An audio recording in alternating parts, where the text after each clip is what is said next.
ഇതൊരു സ്ലൈഡിങ്ങിൻ്റെ വാൾഡ്രോപ്പാണ്. അപ്പോൾ ഇതിൻ്റെ ഒരു സെറ്റിങ് എങ്ങനെയാണെന്ന് ഞാൻ കാണിച്ചു തരാം. ഇതിൻ്റെ ബോട്ടത്തിൽ വരുന്ന ട്രാക്കാണിത്.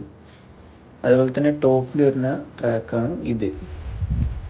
ഇതിൻ്റെ വീലിൻ്റെ സെറ്റാണിത്. വീൽ ആൻഡ് സോഫ്റ്റ് ക്ലോസറും ഇതിൽ ഇൻക്ലൂഡാണ്.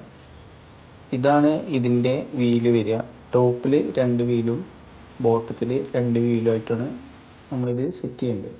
ടോപ്പത്തെ ട്രാക്ക് സെറ്റ് ചെയ്യണം, പിന്നെ സോഫ്റ്റ് ക്ലോസർ നമ്മൾ അത് ഇതുപോലെ സെറ്റാക്കണം. ഇതാണ് ഇതിൻ്റെ സ്ലൈഡിങ് ഡോർ വരിക. ഇങ്ങനെയാണ് ഇതിൻ്റെ വീല് നമ്മൾ സെറ്റ് ചെയ്യേണ്ടത്. ടോപ്പിൽ 2 വീലും ബോട്ടത്തിൽ 2 വീലുമായിട്ടാണ് ഇത് വരിക. ഡോറ് ട്രാക്കിലേക്ക് ഇടുന്ന മെത്തേഡാണിത്. ഫസ്റ്റ് ബോട്ടം ഭാഗത്ത് നമ്മൾ വീല് ട്രാക്കിലിടുക. അതിനുശേഷം മുകൾ ഭാഗത്തെ വീല് ഇതേപോലെ പ്രസ് ചെയ്ത് കൊടുത്താൽ കറക്റ്റ് അതിൻ്റെ ട്രാക്കിലേക്ക് അത് കയറിയിരിക്കും. അതിനുശേഷം ഇതിലേക്ക് ഷീറ്റ് കട്ട് ചെയ്തിടുക, എന്നിട്ട് സെറ്റാക്കുക. ഡബിൾ ഷീറ്റ് ഇടുകയാണ് ഏറ്റവും ബെറ്റർ. വെയിറ്റ് ഉണ്ടെങ്കിലേ സ്ലൈഡിങ് സ്മൂത്തായിട്ട് നീങ്ങുള്ളൂ. ഇതിൻ്റെ വർക്ക് ഫുള്ളായിട്ട് തീർന്നിട്ടില്ല. ഇതിൽ 2 ഹാൻഡിലും കൂടി സെറ്റ് ചെയ്യാനുണ്ട്.